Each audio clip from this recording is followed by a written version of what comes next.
करा। तर तालुक्यातील मौजे जानापूर येथील पूजा वयात आली होती। समाज आणि सगळ्या सोयऱ्यांचा विचार करून तिच्या नातेवाईकांनी तिच्यासाठी स्थळ पाहायला सुरुवात केली। एकूण आपल्या जातीत आणि आपल्याला योग्य ठरेल अशा पद्धतीचे स्थळ शोधण्याची धडपड सुरू झाली। यातच उदगीर येथे उपवर मुलगा म्हणून हनुमंत जनाप्पा जनवाडे याचे स्थळ योग्य आहे असे पूजाच्या वडिलांना वाटले। त्यांनी मानापानासह विवाह उरकला। या दरम्यान पूजा आणि हनुमंत यांना 2 अपत्ये झाली। मोठा मुलगा आता 6वी मध्ये शिक्षण घेत आहे, तर इयत्ता 2री मध्ये मुलगी शिक्षण घेत आहे। तसा संसार सुखाचा चालला होता। मात्र याच दरम्यान पूजाचा जुना मित्र पिंटू उर्फ सुनील पाटील हा तिच्या जीवनात आला। दोघे एकाच गावचे होते, दोघांची जुनी ओळख होती, त्यामुळे त्यांचे मैत्रीचे धागे आणखी घट्ट व्हायला वेळ लागला नाही। तिचा नवरा हनुमंत हा धाब्यावर स्वयंपाकी म्हणून काम करत असल्यामुळे त्याचा जास्त वेळ धाब्यावरच जात होता, त्यामुळे पूजाला रिकामा वेळ भरपूर मिळत होता। पण ती कामासाठी राबत असताना पूजाला मात्र मिळालेल्या वेळेची किंमत समजली नाही। पूजा बेचैन राहू लागली। त्याच वेळी पिंटू उर्फ सुनील तिच्या आयुष्यात आला होता। तो तिच्याकडे आकर्षित झाला होता। ड्रायव्हर असणारा सुनील काही ना काही निमित्ताने तिला भेटत होता, तसा तिलाही तो लहानपणापासूनच आवडायचा। त्यांची चांगलीच गट्टी जमली होती। पती व 2 मुले असूनही पूजाचा पाय घसरला। शरीर सुखाच्या मोहात तिने पतीचा विश्वासघात केला। सुनील मित्र म्हणता म्हणता तिचा प्रियकर झाला आणि दोघांतील प्रेम फुलू लागले। हे प्रेम आपल्या संसाराची, पतीची, मुलाबाळांची नाही तर आपल्याही आयुष्याची राख करणार आहे हे तिला समजलेच नाही। दुसरीकडे सुनीलचे घरात येणे जाणे वाढले होते। ही गोष्ट हनुमंतच्या लक्षात आली, तेव्हा त्याला मात्र ती खटकले। त्यांनी तिला समजावून सांगितले, पण सुनीलचे घरे येणे काही कमी होत नव्हते। त्यामुळे गेल्या काही दिवसांपासून तो सतत पूजावर संशय घेत होता। त्यावरून त्या दोघांत मतभेद होऊ लागले होते।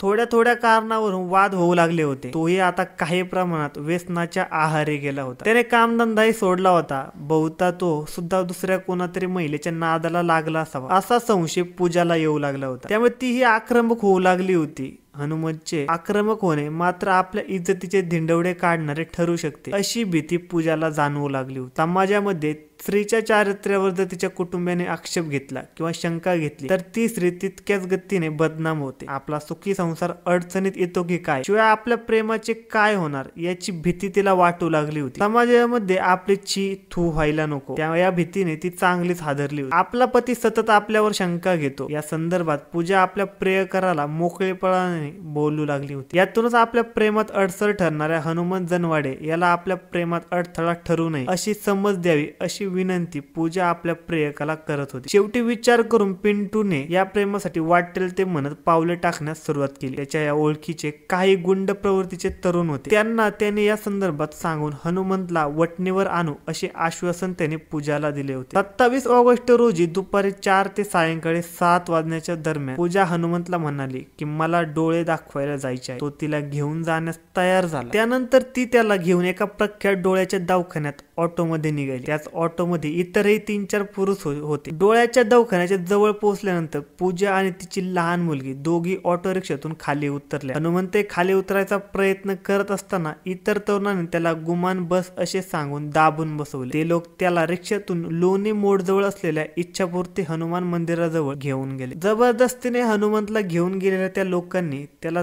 तू तुझ्या पत्नीवर अनावश्यक संशय घेऊ नको आणि तू देखील नीट राहा असे म्हणत मारहाण करायला सुरुवात केली। हनुमानच्या डोक्यात, पाठीवर, हातावर, पायावर, पिंढरीवर जबर मारहाण करण्यात आली। त्यानंतर ते त्या ठिकाणावरून त्याला टाकून फरार झाल्याची चर्चा झाली। दरम्यान पूजा पुन्हा घटनास्थळावर जाऊन हनुमंतला घरी येऊन आली। एव्हाना हनुमंतला बरीच मारहाण झाली होती। त्याच्या शरीरातून रक्तही वाहत होते। अनेक ठिकाणी मुक्का मार लागला होता। पूजाने त्याच्या अंगावर झालेल्या जखमा आणि आलेले रक्त पुसून काढले। त्यानंतर त्याला पाणी पाजण्याचा प्रयत्न केला, मात्र पाणी परत आल्याने ती घाबरली। पूजाने लगेच या संदर्भात पोलिसांना सांगितले की माझ्या पतीचा फोन आला होता म्हणून मी त्याला घेऊन येण्यासाठी इच्छापूर्ती हनुमान येथे गेले होते। त्या ठिकाणाहून त्याला आणल्यानंतर त्याच्या अंगावरच्या जखमा पुसून त्याला पाणी पाजत असताना तो मरण पावला। आपल्या पतीने त्याच्या कोणातरी मित्राकडून पैसे उसने घेतले होते। ते पैसे त्याला देणे शक्य होत नव्हते। ते पैसे परत कर म्हणून त्याचे मित्र तगादा लावत होते। त्याच पैशासाठी त्यांचे अपहरण करून त्याला इच्छापूर्ती हनुमान मंदिराकडे घेऊन जाऊन जबर मारहाण करून तिथेच टाकून ते लोक पळून गेले आहेत असा फोन पतीने केला होता। त्यामुळे आपण जाऊन त्याला घरी आणले अशी असेही तिने सांगितले। उदगीर पोलीस स्टेशनचे वरिष्ठ पोलीस या संदर्भात त्यांनी चौकशी सुरू केली। घटनेच्या संदर्भात वरिष्ठांना लगेच माहिती देण्यात आली। पुन्हा सारखा गंभीर प्रकार असल्याने जिल्हा पोलीस अधीक्षक आणि पोलीस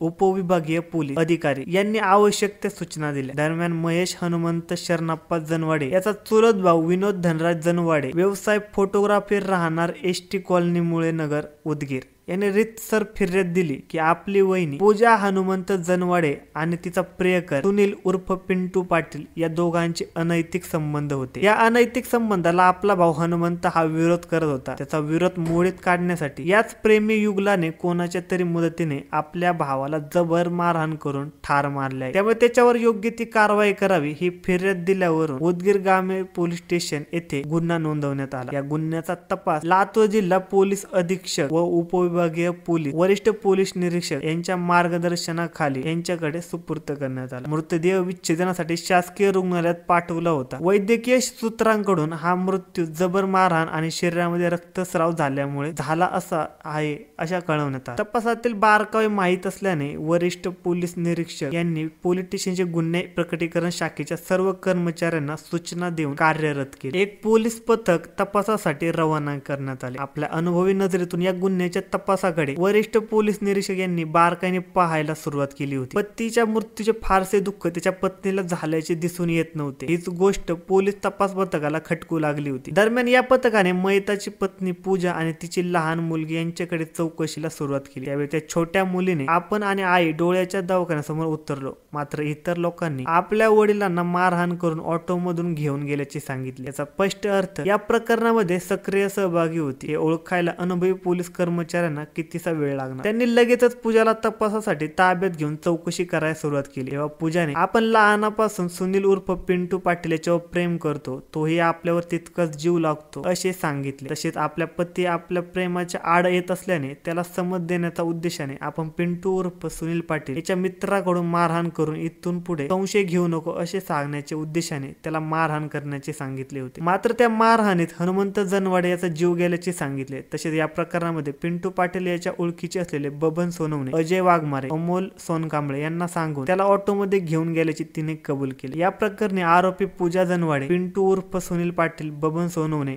अजय वाघमारे, अमोल सोनकांबळे यांना वेगवेगळ्या ठिकाणावरून गुन्हा केल्यानंतर पळून जात असताना उदगीर पोलीस स्टेशनचे गुन्हे प्रकटीकरण शाखेच्या पथकाने मोठ्या शिताफीने अटक केली आहे। केवळ समज देण्यासाठी सांगितले असताना धचा माव व्हावा या पद्धतीने ठिकाणी झाल्याचे निदर्शनास येत असल्याने हकनाक मारला गेलेल्या हनुमंत बद्दल हळहळ व्यक्त केली जात आहे। धन्यवाद मित्रांनो, अशाच नवनवीन मराठी क्राईम स्टोरीज ऐकण्यासाठी आजच आपला YouTube चॅनल क्राईम कट्टा याला नक्की सबस्क्राईब